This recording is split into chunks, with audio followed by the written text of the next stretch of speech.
Hello everybody, today we're going to take a look at BloodGate, a match 3 RPG actually, that is in the early access system right now. It is available for $9, not particularly expensive, and as I mentioned, it is a match 3 RPG. So think Puzzle Quest, games like that. A match 3 system driving RPG mechanics.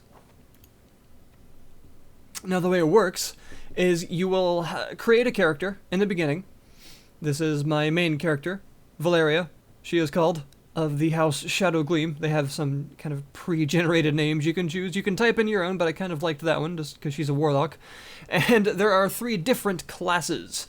There's Warlock, Stalker, and Ironclad. They are very much your sort of warrior, mage, and rogue sort of archetypes. And each of these classes has different sets of equipment and different abilities, spells, that you will find and equip. And this game is very heavily loot-based, to the point where there is actually a loot score, a gear rating, for everyone. Now, do not be too fooled. This game does appear to be a straight port at first from something like a free-to-play mobile game. And it was, at first, a mobile game. This, by the way, has been brought to you by Outsmart Games. However, this is not actually a straight port over from the mobile version. They essentially decided that they didn't like, from what I can tell, the mobile model, and decided to kind of abandon trying that and release it on PC instead, and change it around a bit. So I'll talk a little bit about that once we get farther into it, but as far as like freemium styling goes, there are no microtransactions or anything like that in the game, thank goodness. There's no sort of premium currency. This is just your main currency. It's gold. This is what you get, coins, for just playing the missions, and you can't buy it or anything like that, and it's what you use. Everything else is based on your gear. So, to show you the gameplay, we've got to go on a mission. The campaign is quite sizable, and there are multiple places you can go. Right now I have these 2 unlocked, but as you can see, once we actually click one, there are each of these areas consisting of various chapters of the main storyline, as well as sort of side areas you can go to, like the one you saw earlier. And when you click on these, there are even more missions in each of these, which is fairly impressive, the actual number of levels there are, which is good because you're going to be doing a lot of these. Now, once we actually get into it, it'll be going pretty quickly, because you've got to be fast in this game. The matching is in real time, which means you don't, not like Puzzle Quest, where, you take a turn matching the board and then the enemy takes a turn. In this case, you are the only one that actually matches on the board, and the enemy actually can use abilities and attack in real time, so you are encouraged to match as quickly as possible.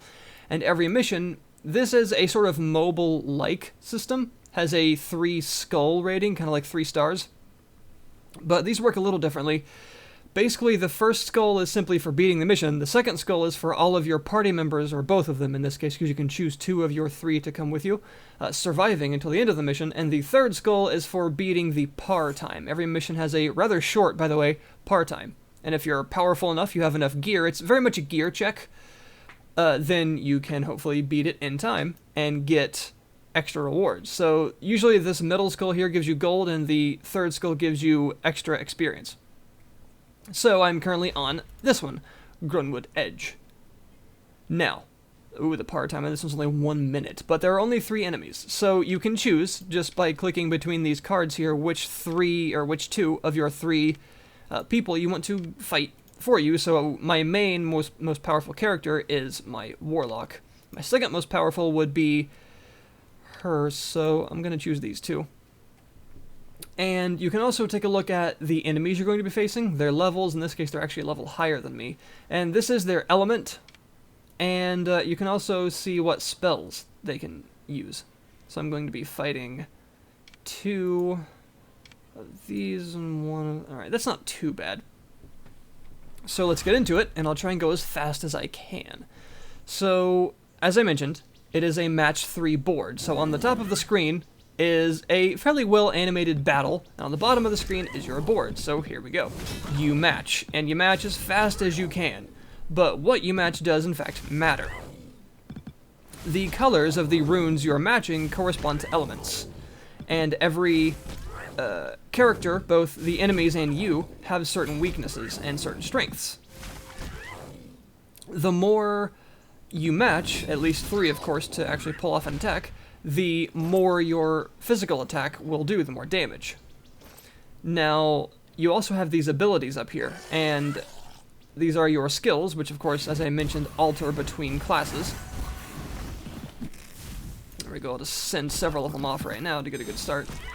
And every one of those is charged up by, of course, a corresponding rune color. So in that case, I was able to pretty much just decimate that enemy, and every time you kill an enemy, you will get rewards and move on to the next enemy. And every enemy has a specific elemental weakness. In this case, this one is weak to iron, and I happen to have an iron elemental spell right there, so I want to also be matching more iron runes to charge up the spell so I can use it more often. It looks like I'm not going to be able to hit the par time on this one because I'm just not quite strong enough to kill it. I'm very, very close, but I'm going to miss it by a couple of seconds. And there we go. That's a level. Very, very fast. Again, might remind you of a mobile game, but it is actually kind of nice sometimes to be able to go through the levels this quickly, especially because you will be repeating them to try and get all of these skulls and to get more money and to get more loot. So there's that one done. And we're now going to move on to the next one because I don't really feel like grinding that one out for the 3rd skull right now. So Blisterwood, moving on. So what you also probably noticed there is that the game actually looks fairly good for a sort of casual RPG. I like the fact that every area has a little description, that every monster has a description. That's cool. For some reason, I love flavor text in games, and this has a nice assortment of it for everything. Flaming arrow, okay, that's a damage over time spell. And every encounter works like this. You'll also notice that your health gauge here has an armor component in front of it, which is an interesting concept. Basically, you don't take direct health damage most of the time, except for from spells and a couple of attacks that can go through your armor, until your armor is actually gone. And your armor is determined, of course, by your gear. However, while matching, you may have noticed me doing it earlier, if you make a loop while matching, you actually gain more armor, so I'll demonstrate here. Is there anything I can do that with? Here, like this. That. It turns it into armor, which is a very useful thing, and the more runes involved in that loop, the bigger the loop is, the more armor you gain from doing that. So like this one, for instance, that one's even larger, so I gain a bit more armor from doing that one, and so on and so forth, including you can get like very large ones that loop all the way around in like a giant hex, which is pretty nice. Now another system that's important is, a good time to mention it because this character is a bit low on health. Let me do some damage before I do it. You have 2 characters with you at any time. So you can just swipe in the other one and swap them out. And the character that you are not currently using regens their health, as you can see like that in the background there. So that encourages you to swap out when one starts to get low, work with the other one a bit, and that also makes it very important to have multiple characters geared up and leveled properly. Every character sort of levels at the same rate at the same time, because your overall level is kind of like an account level, and all of your characters always have the same level.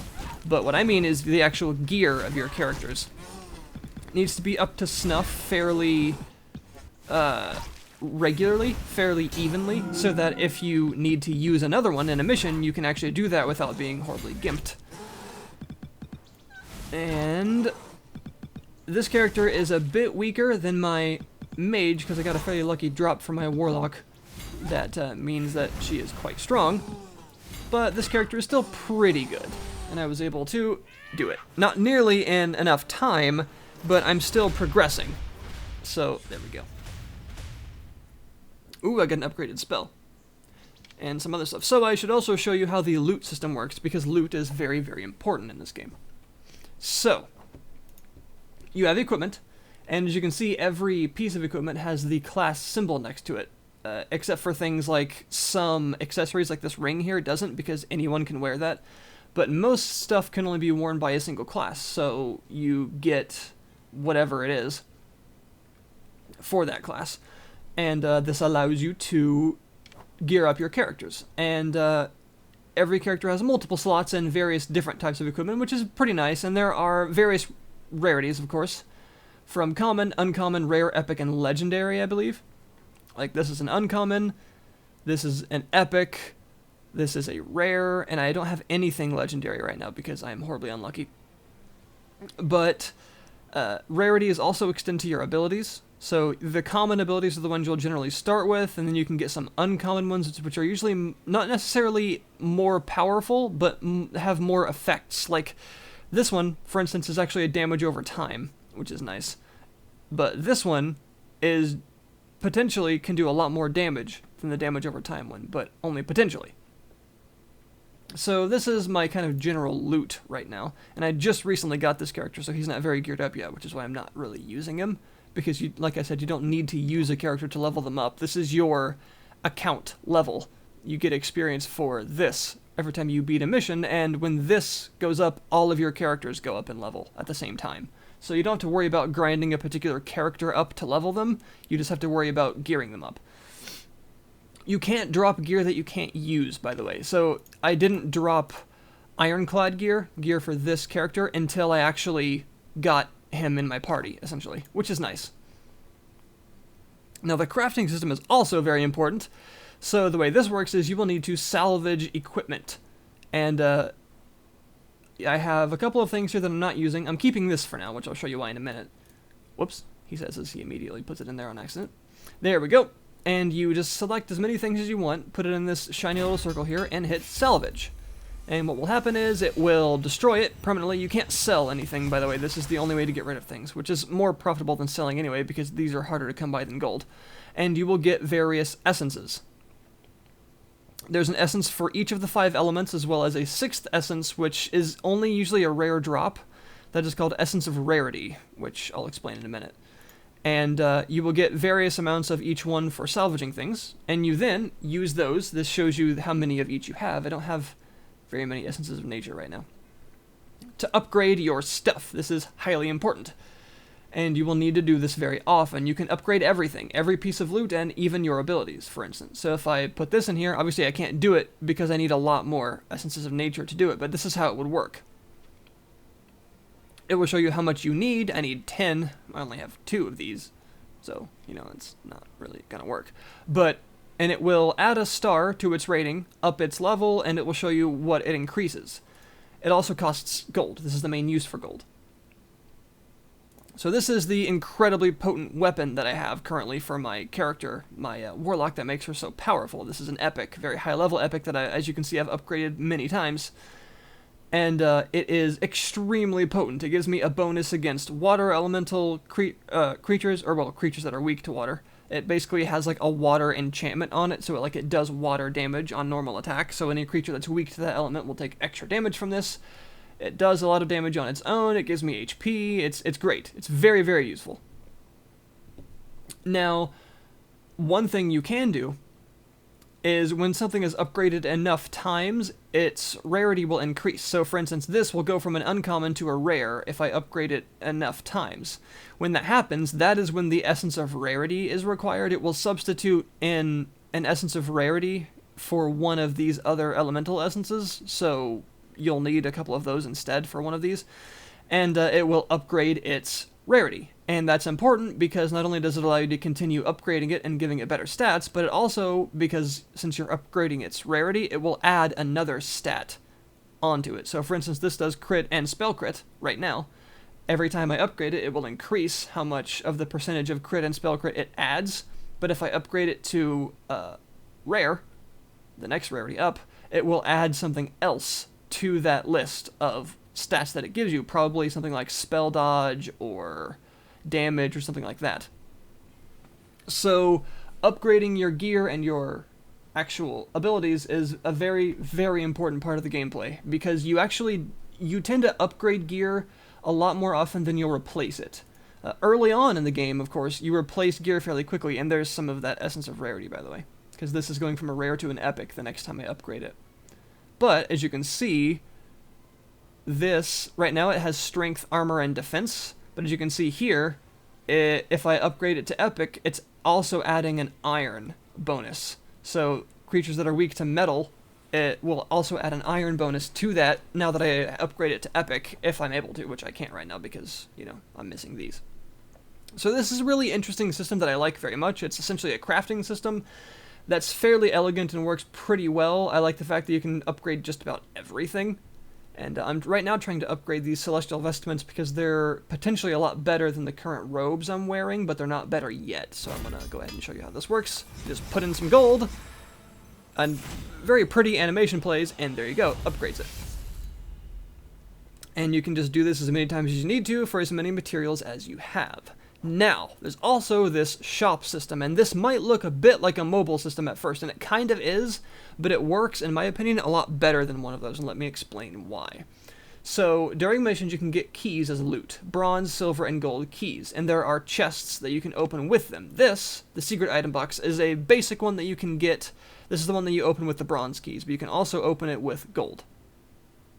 And these other boxes, the weapon, armor, and trinket, and spell boxes, you open with a silver key. These are the ones you'll be opening most often. They contain epic, rare, and uncommon items of whatever type it says. And then the superior rare chest and this Karachi treasures chest, which is very powerful. These have legendary, epic, and rare items, and you can only open these with gold keys. Now again, there are no microtransactions in this game. You cannot buy these keys, you cannot buy access to these chests. And here's how it works. You select one of these chests, it will show you what is currently in it. For every key you use, it will essentially roll the dice, and you will get one of these items, possibly. That is very nice. Kind of needing some new armor, I think, or trinkets. So let's do this. Let me show you. Use unlock. There we go. It used my silver key, and I can click this. Boop!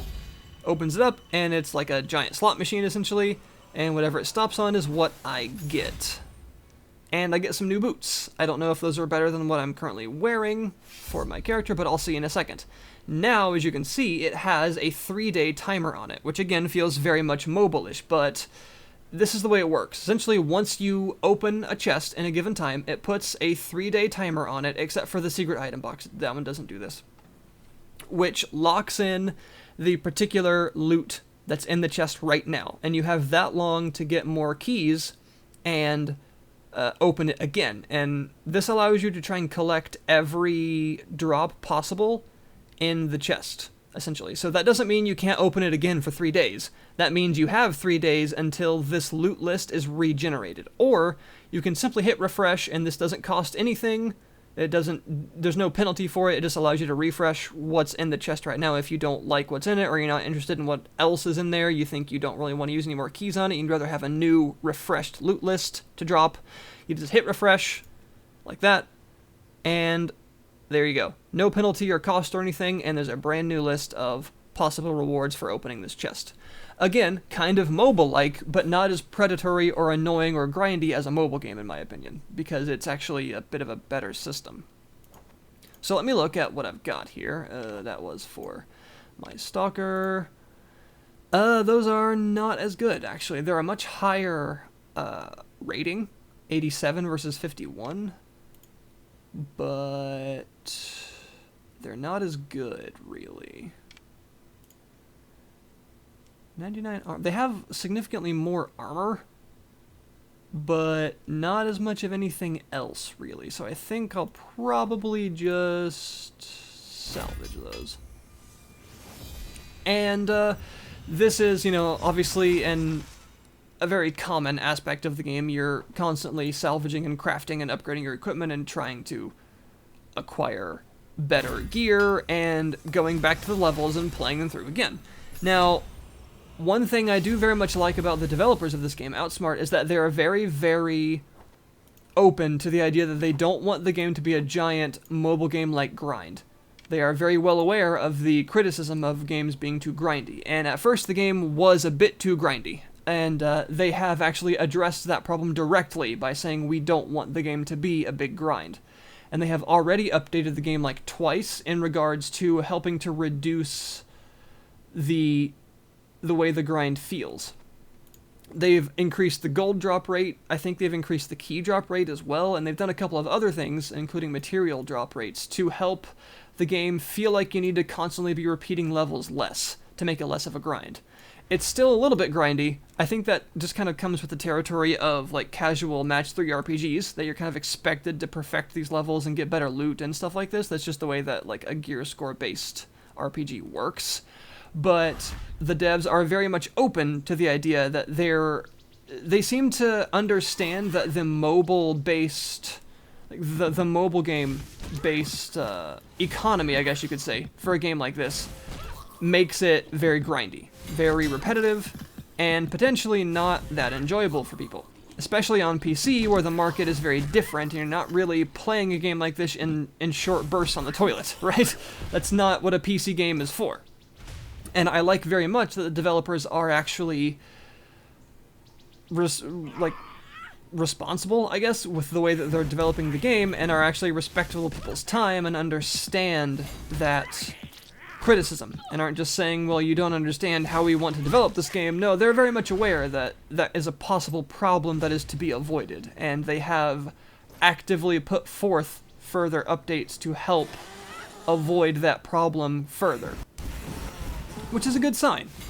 Really, any developer that does that, in my book, that actively alters the state of their game in response to legitimate criticism, as opposed to just whining and complaining from players, that's a good thing. They're listening to the right people, in my opinion. And the game has continued to improve over the span of its early access time so far, because of this feedback being taken into consideration and the updates coming fairly quickly so far to actually make it perform better and be less grindy and less based on constant repetition of levels, and more about playing further levels and stuff like that, instead of the need to, just constantly repeat old ones over and over, which you still can do and may find yourself doing occasionally to try and get all the skulls and things like that, but it's not a requirement anymore, really, to actually advance. It's not like you're hitting a brick wall of difficulty and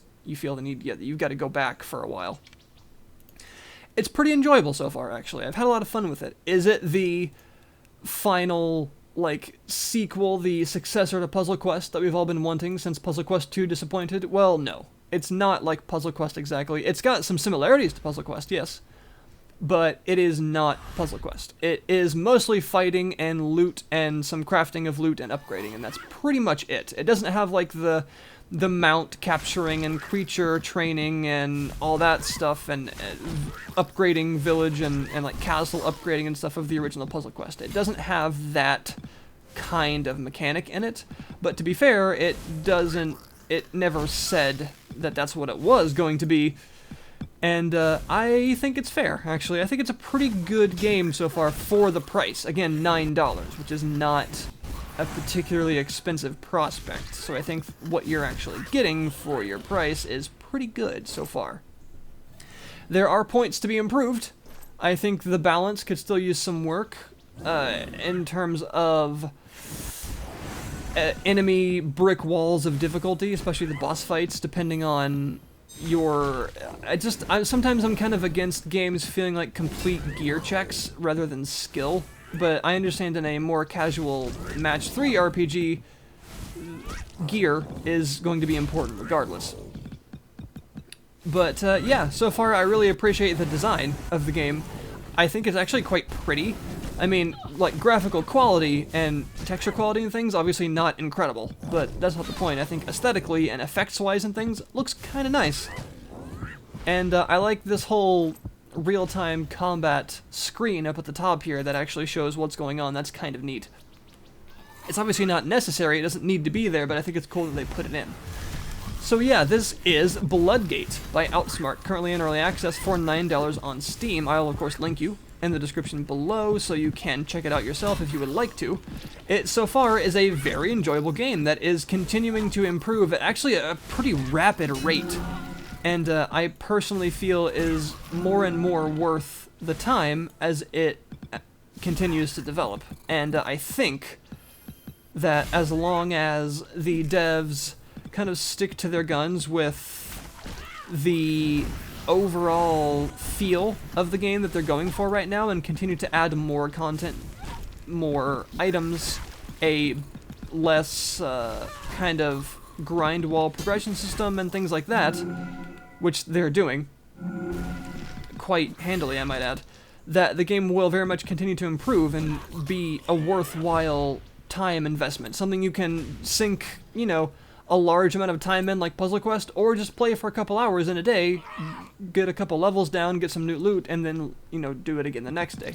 You can very much play more casual style games like this both ways and get a lot out of them, I feel, which is kind of one of the reasons why they're so popular, I think.